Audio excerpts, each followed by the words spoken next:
Hello Internet, this is Daniel with Driving and Dragon. Here today to jump in and say a little bit of a piece about prep in games, and in particular how important and or valuable prep is for different styles, as well as where that prep needs to be to have most effect in different styles and ways of playing the game. Now, first off, got some sad news that came out on X. Black Lodge Games reported this. That's at least where I saw it first. They posted on X about it. Apparently some people have reached out and confirmed that it happened, but I haven't seen any hard confirmation, and I would be very happy to find out that this is wrong. But it appears that Shonner, who was one of my first subs, he's been in the tabletop role-playing a long time, speaks a lot about 4D role-playing and has a very specific style, very big to the traveler community, such that it is, has apparently passed away, which is terrible. Shonner made a lot of these. Shonner, definitely not one to parse words or hide his opinion, but the guy was up front. The guy called it like he saw it. He didn't really care whether or not you subbed to his channel or not, or whether or not you agreed with what he said. He was going to say his piece, and that's something that can be respected. So we just have to all sit back and say, eternal rest grant unto him, O Lord. Let the perpetual light shine on him for eternity, and may his soul rest in peace. He will be missed, at least by me and by several others, in particular in the traveler community. So, rest in peace, Sean. Moving on to prep. First, let's talk about the 280Z. 280ZX, we're going to continue some dismantling of the distributor, maybe some videos of going around the project itself.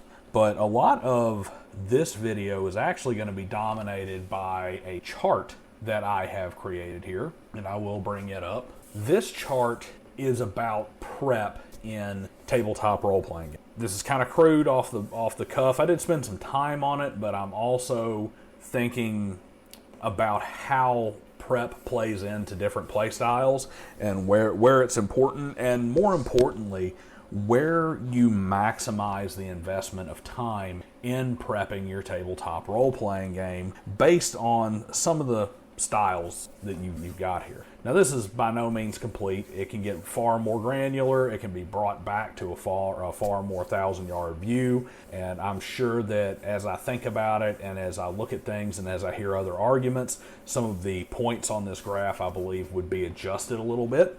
But the general concept of this graph is the x-axis, minus 10 to 10, is where the prep focus is. With minus 10 far to the left-hand side of the graph on the x-axis is going to be prep that is focused pre-campaign, or prep that is focused globally for the entirety of the game. So the prep is very front-loaded, whereas the far right-hand side and the positive x-axis up near 10 is going to be very heavily focused on individual session prep. Now, there's going to be a few things here that kind of go both ways a little, because you're going to have things like, for instance, horror games, which to me, horror games have to be done in a single session. You really can't do more than 1 or 2 sessions with a horror game because of the loss of suspense. So it's almost like the x-axis becomes a non-factor when you talk about horror games, because the session prep is the pre-game prep. But like I said, this isn't perfect, but I hope it gets across some of my views on prep and how prep should be done. So, x-axis, focus of prep. Farther to the left means that your prep is being done front-loaded. It's being done in the quote, world building or design phase, whereas the far right is going to be session prep. And then the y-axis, minus 10 to 10, is the overall value of prep. Now, I'm a firm believer that all games benefit from prep. They benefit from game master prep ahead of the session, regardless. However, as we look at this graph, what the minus 10 is, there are some games where the loss of value or the return on investment plummets as you put more in. So for instance, there are some games where you're going to where the more prep you do, the better it gets and the more complete and the more successful the game sessions are going to be. And there are going to be others where that prep does not have tremendous value, and what value it does have is very front loaded. It's the kind of stuff that early prep, that minimal prep, is really where you get the most value, and the more granular you get, the more you're just dumping hours and hours and hours into something for more minimal gain. So without further ado, let's kind of jump in to what I've got plotted out first. The first thing down near the bottom left corner I have plotted out is the Bronstein style of gaming. You'll see it down there in the -9, -7 quadrant. It is very low prep value, and all of its prep value is found pre-game. Why is this? Well, because as I understand it, Bronstein is about putting together the framework of a world, in particular different domains, and then turning the characters loose. Now, you do have to maintain that fog of war. You do have to have the game master involvement between sessions and whatnot, figuring out where players are going, what they're doing, maintaining the timetables, all of which could be considered prep, though the advocates of quote-unquote no prep would say that that's simply running the game. And in that spirit, I put it down here. The Bronstein, what prep you're going to do, you are going to do it in putting the world together before you plug the players in it. It's definitely all pre-session prep, because you're not prepping sessions, you're letting the players live in the world. Moving on to the next one is tournament module, which you're going to find almost opposite Bronstein. You're going to find it in the lower to mid side of the value of the upper value range over on the 8 to 9 focus session. It's actually 9.3 is where I have it plotted.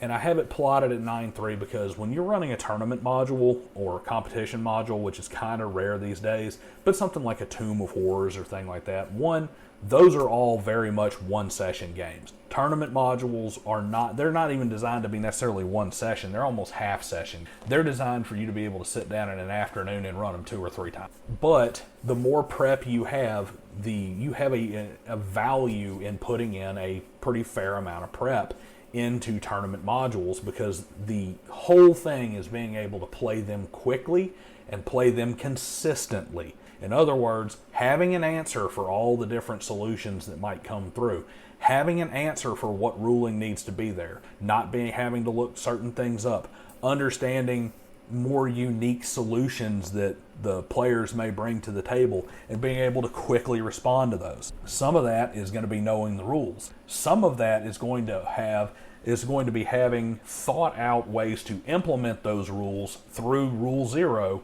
at the table. And yes, Rule 0 does apply when you talk about tournament games, because you are going to have rulings for which there is no written rule. And you're going to need to be able to consistently apply that ruling across the table and have it be a relatively fair and balanced ruling. And more prep actually helps that. Moving on to convention games. Now you'll see convention games are over there with tournament in having the session focus on prep, because once again, most of the time a convention, 1, 2, 3 days, and those players are going to be playing for 1 day. They're going to be playing 1 session in the afternoon, so you are prepping a session. You are not prepping for multiple sessions at all. However, that prep value is far lower than on, say, the tournament. And this is because a convention game is meant to be something fun for convention goers. You need to have the prep in place to make sure things run smoothly, so you're not wasting their time or their money, since a lot of these people are paying to be at that convention seat. And you need to have a cohesive design. But once you get to kind of a certain baseline, I mean, you don't have players that are coming in ahead of time. Unless you're using pre-prepared characters, which oddly enough is going to lessen the need for more prep. Unless you're using these pre-generated characters, you don't know what they're bringing to the table with them. You don't know what they're rolling up unless you kind of provided them some guidelines. And that's going to lessen the amount of the value of that more granular prep, because you're not prepping for a group that you know. You're prepping for just kind of this is what's coming, and I need to be able to deal with a lot of randomness. So the prep needs to be a lot less detailed than, say, like with a tournament game. And then next up, down there, almost by itself in the bottom right quadrant, is the friendly local game shop game, where Prep is very heavily session focused, and the prep is of very low value. And that's because the friendly local game shop, this is like a pickup game in basketball. A lot of times what you're doing, what the rulings and everything is involved there is going to be off the cuff, on the fly things, because you're dealing with random people with random needs and random wants and random entertainment values from different kinds of game styles, be it we're going to play evil, we're going to play good, we're going to play gonzo, we're going to do a dungeon crawl, whatever the case may be. Almost all of this has to be done on the fly. Your prep is of much lower value because of it, especially if you dump a ton of time into it, you're just not going to get as much value. It's very much like the convention game, only with the convention you're pooling from, possibly thousands of players who might join your game. You're saying, I'm going to be running something like this, and out of those thousands of players, you're going to get some that sign up for it. Friendly local game store, there might be 5 players that are coming in that show up to play Dungeons and Dragons on a Saturday afternoon at the friendly local game store who don't already have a game, and you're going to have to somewhat tailor things to those specific 5 players, because if you can't entice them to play, you just don't have a game. So your prep loses a lot of value. You're going to want to have some stuff ahead of time, maybe some tips and tricks and stuff stuffed in your back pocket. But for the most part, friendly local game store, it's all about the session, and it's almost entirely no prep. Next up, we have what I call the second group, the Sandbox games. And the Sandbox games, you're going to find almost all of these to the left-hand side of the y-axis. These are all going to be -X. And that's because when you run sandboxes, it's about building a world and letting the players go play in it. When you do that, the prep is just going to be front-loaded. You're going to have it in the world-building phase, for lack of a better expression. So, for instance, starting off with the action-adventure sandbox game, over there it's marked AA Sandbox at -5, Why? Because in an action-adventure game where it's really just about go in, kill the orcs, take the treasure, go in, raid the dungeon, get to the bottom, find the big bad guy, go conquer, take over the castle, kill the evil wizard in his tower and take his magic artifact, that kind of thing. When you're doing action-adventure sandbox, it's more about making sure you have a good framework and answers, general answers to all the questions that the players have put out. But if you do a ton of prep and you put a ton of time and effort into fleshing out the wizard tower, fleshing out the goblin warren, fleshing out the dungeon that's underneath the caverns, fleshing out the catacombs underneath the church, you're spending a tremendous amount of time refining and refining and refining something that there's only one answer to which way they're going to go, and you don't know it till you're sitting at the table. So you do that prep ahead of time for each session, and the prep value is going to be, you want to do the minimal prep for each session. So you're going to do more prep, more session focused each time you sit down to play the game. But the bulk of your prep is going to be before the game and before the campaign, before any of the sessions happen. It's going to be very broad, and you're not going to get as much value out of more hours being dumped in as you will in other things. Which brings us to another type of sandbox, which is -3. That's the historical sandbox. You'll notice that it moves closer to individual session prep, and it moves closer to, moves to a higher prep value. Why is this? Because the thing about action-adventure sandboxes, the world really doesn't matter. You're just running around enjoying yourself. You need to have some world generation. You need to have some value that's there in whatever world they're playing in, so that there's some story for them to find, there's adventures for them to have. But you don't have a world where, if you're looking at, say, the Napoleonic era, we know for a fact, we can go read up on Wikipedia about Napoleon and immediately find a bunch of holes in your unprepped game. Now, for some players, that's not going to matter, but for a lot of players, that's going to be immersion breaking, and that's going to make them enjoy the game less, because they know for a fact that you are doing something that is blatantly historically inaccurate and right in front of your face and very easy to find out. And I would be the same way. If I'm sitting down and I find some little idiosyncrasy, some small thing that only a historian or a history nerd would find, fine, no big deal. But if I see something that's just blatant, Like, for instance, a big squabble with the Roman Senate in an era when the empire has completely taken over and the Senate is essentially a vestigial organ. And we all know it. It's something that's so easy that 5 minutes of looking ahead of time would have found this out. That's going to break my immersion in the game. And that's going to take me out of it because it's just going to be something I know is wrong, and every time it comes up, I'm going to see it as wrong. So that historic sandbox, you need more session-focused prep because A, the real world has already done some heavy lifting on the prep for you, and B, because now you know where the players are going, so you know where you need a more granular focus, and you have more value in the prep because there's more places you can misstep than with this simple action sandbox. Going on up to -6/6, so much higher prep value, is the published world sandbox. Why is the published world sandbox so much higher on the value side than the historicals? Very simple. Because most of your players, as a general rule of thumb, are going to be more interested in the game worlds that have been put out by the major publishers for their games than they are for, say, real-world history.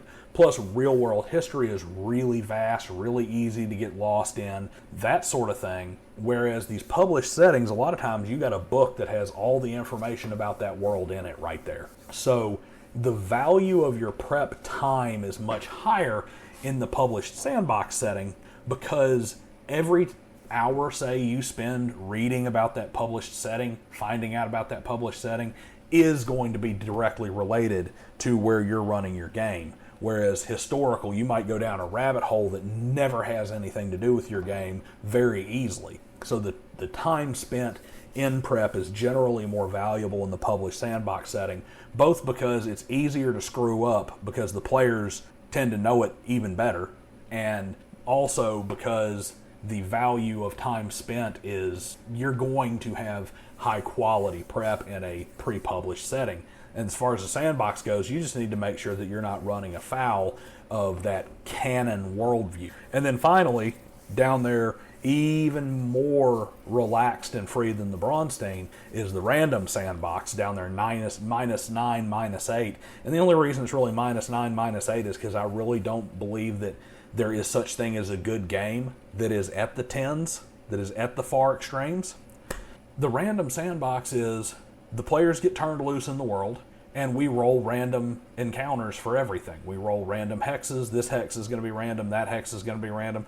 About all the prep you got here is making sure you have a map so that you know which random tables to roll on. And having the correct monster manual or enemy book or whatever handy, the correct trap table or whatever nearby for you to quickly reference the rules to make the game continue to run smoothly, so you're not spending a bunch of time running around looking for stuff because you rolled the Zorn on the random table and you don't have your monster manual handy and you don't know anything about Zorn, so you got to go flipping through the book, and then you read that and they got special abilities I'm not familiar with, so I got to look up that special ability.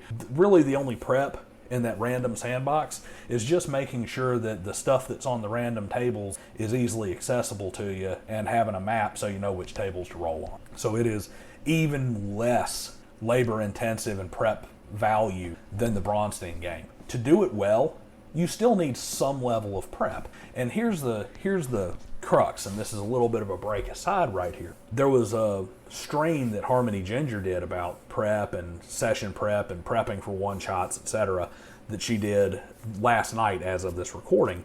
And an example was brought up that I think is relatively perfect. And nothing is completely perfect, but this is a pretty solid analogy. And that is jazz music. Jazz players tend to be chaotic and random. A lot of times you go to a jazz club, you got 4 or 5 musicians who are all playing together for the first time and possibly the only time. And sometimes that is the best jazz on the planet. Sometimes it's god-awful because they just don't fit together. But there's a couple of things. One, they still all warm up. They still all practice their instruments. They all still have either a natural or basic understanding of some kind of musical theory. So they do have some prep, but is very mercurial, all the way to one side, all the way to the other. But you also have a jazz ensemble where you get a group of jazz musicians together playing for a purpose, practicing day in and day out, and they will consistently put on better shows with better music that's more entertaining than the random jazz jam that happens at a lot of jazz clubs. Even if you take the exact same musicians, if they're working as an ensemble, if they're working as a band, they're going to, in general, put on consistently better music because they have practiced, they've worked out the kinks, they've become familiar with each other. Same thing happens in your tabletop role-playing. I don't care what style of game you're playing. If you have at least a minimal level of prep, it will be a better game than simply picking up the books and the dice and saying, let's sit down and go. That's just all there is to it. The only question is, at what point does the juice not worth the squeeze when it comes to the time you put into the prep? And that's where we're at on this. So moving into the next thing is some genres, some genre plotting on here at -7-9. So very much front-loaded, very much before the first session, and extremely important and very, very high-value prep is mystery. Mystery games, you can't have plot holes. Mystery games, you have to have clues that point to everything. You have to have answers for everything. You have to have ways to determine if the players come at things from a different angle. You got to have the answers for it.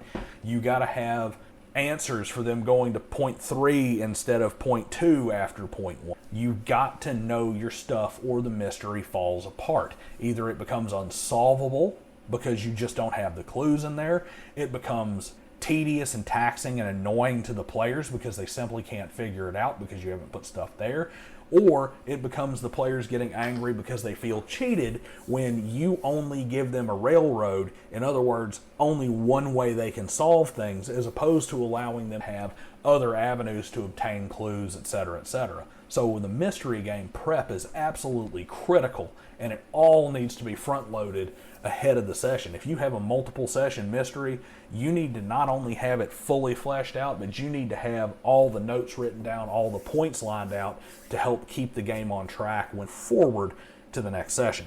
Following up at 9-7 is horror games. And you'll notice that horror games, once again, high value prep, but in this case, very much session focused. It's no secret here that for me, I believe that when it comes to horror needs to be a single session game because suspense and tension are very hard to hold up when there's 15 minutes between the character doing something and then the character doing the next thing. But for the player, there's an entire work week and family and kids going to baseball games and the anniversary with the wife and everything in between, completely negating all that tension and all that dread that's been built up. So with horror, now the prep value is not as much as it is with mystery, because having some things that are spontaneous and unanswered and some things that are not quote unquote in the script is kind of essential to horror. There's got to be some laxity there to adapt it to what's going on with those individual players and their decisions to help build that suspense in horror. So your prep value starts to slack off after you've put in a lot of time. And of course it's one session, so it's all about the next session. It's all about preparing for the session you're going into.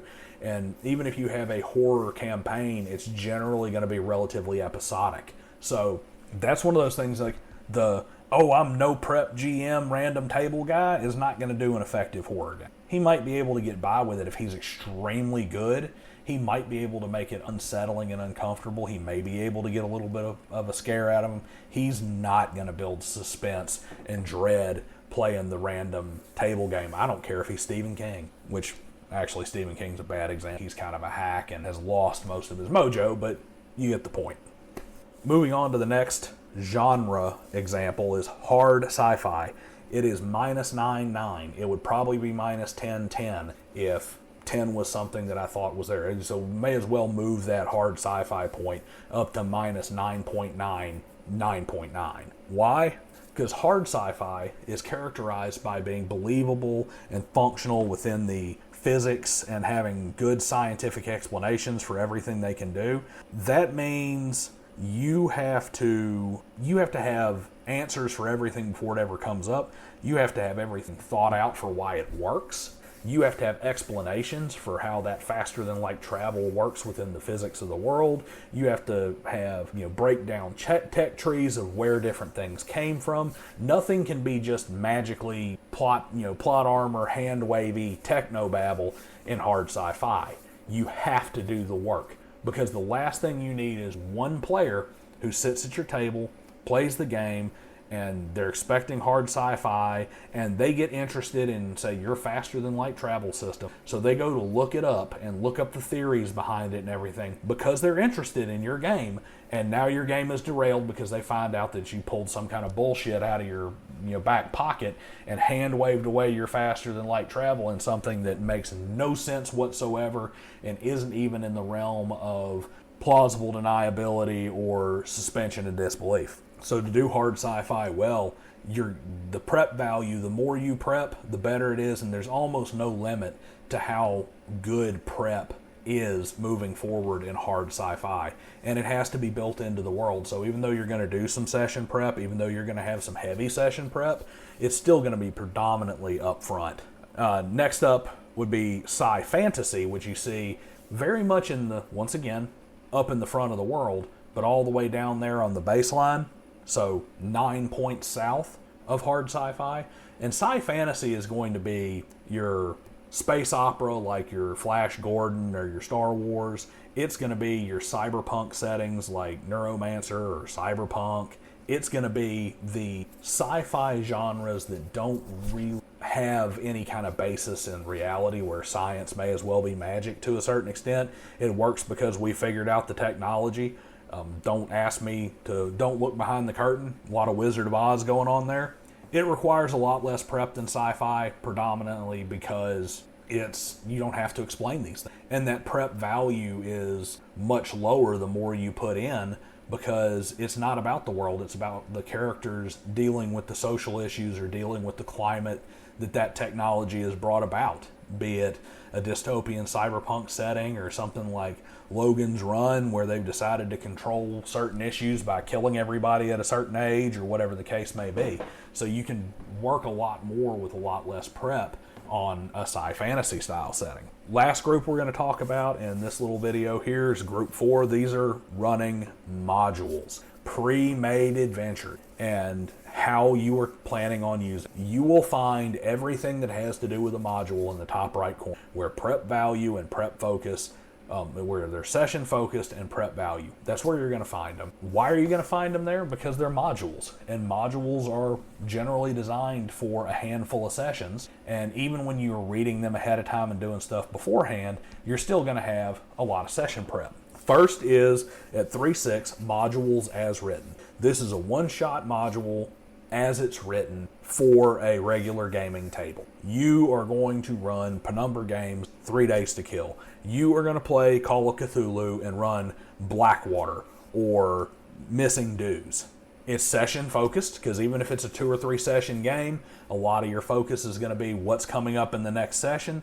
Even when you do the module prep before you guys sit down to play the game, when the next session comes up, your prep is not going to be focused on the stuff that happened before. It's going to be focused on the stuff that's coming up. You need less prep because it is a module as written, so you don't have to put in as much work, but you do need to know the module ahead of time. You need to have the correct tables, the correct rules handy, the correct monster stats ready. You need to know where the module is going. You need to find ways to make sure that the players kind of stay on point with the module without railroading them. You need to have workarounds for that. So you will run. Can you pick it up off the shelf and just open the book and start playing it? Absolutely. But you will have a much better game, much better game if you pull the module off the shelf, read through it, do your stuff in advance, put some time into it, and move forward. And that's just the way it is, especially with these pre-written modules. Having everything handy is going to make them run smoother, make them feel more organic, make them feel more fun. Last thing you want to be doing is flipping through all the different pages because you didn't realize when you pulled it off the shelf that it says room 1, but all the rooms are listed in the back. So you're constantly flipping back to, room 1 is this, let me read over here. Okay, what are we going to do next? Oh, you're in room 3? We'll flip back over here, room 3. Okay, that's the mess hall, it's this. Don't want that. So you're going to play a better game if you put that prep in. Next up is a module adapted. You'll notice that it is more session focused and a little bit more prep value, because this is when you take a single session module and you adapt it to fit in your game. It's generally going to be something you're plugging in for 1-2 sessions. It's something that has to be adapted into your existing campaign, your existing story. Requires a little bit more prep, and that prep has a little bit more value. It's even more session focused than the module is written, because you have a specific way it is fitting into what you're doing already. This would be like, I use Penumbra Games 3 Days to Kill on a regular basis in Dungeons & Dragons 3.5. I plug it in either as the second adventure after they've leveled up from level 1 and 2, or I start the game with it at about level 3, level 4, all the time. I plug it into my settings all the time, which means I need to figure out where the town of Deep Town fits, or what town I'm going to put the stuff around, and whether or not the festival that's part of that module is going to fit into the culture and climate that I've put for my campaign. I need to find out why my players would be even interested in going on to this, and how many different avenues I need to lead them to possibly finding this job, since there's 3 or 4 different ways they could get this job. I need to put that work in to make it fit not only my world but also my players, and make sure that they get to do it where it's their idea, it's not a railroad. And linear stories require a tremendous amount of prep to do well without accidentally turning them into a railroad. That's really, really key. Next up, series modules as written. You'll find it on 9.6.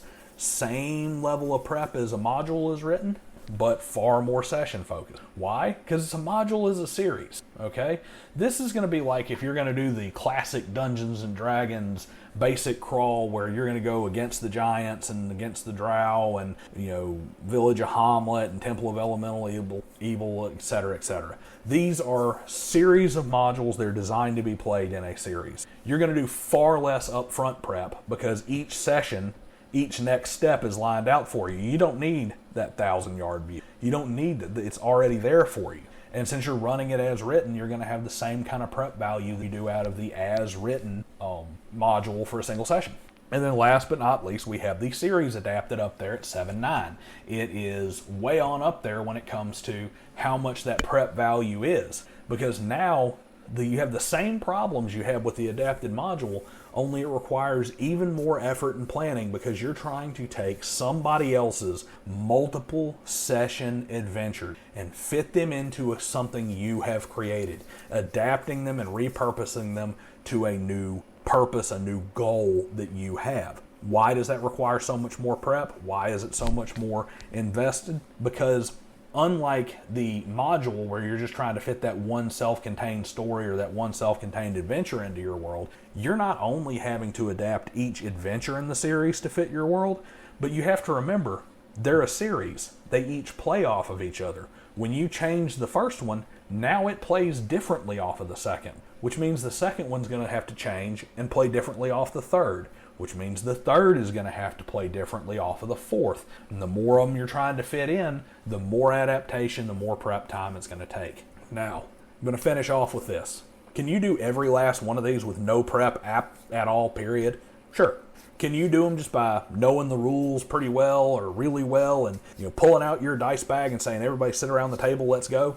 Absolutely. You 100% can. But I'm going to put this forward. You find me a game master who can sit down and pull a mystery out of their ass, not repurposing some Agatha Christie book they read in high school, not something they already heard from a movie. They just make a mystery up on the fly out of the back of their head. The rules are all in their head, the maps, the different characters people meet, the clues, and they're so perfect at it. It's one of the best mystery games ever.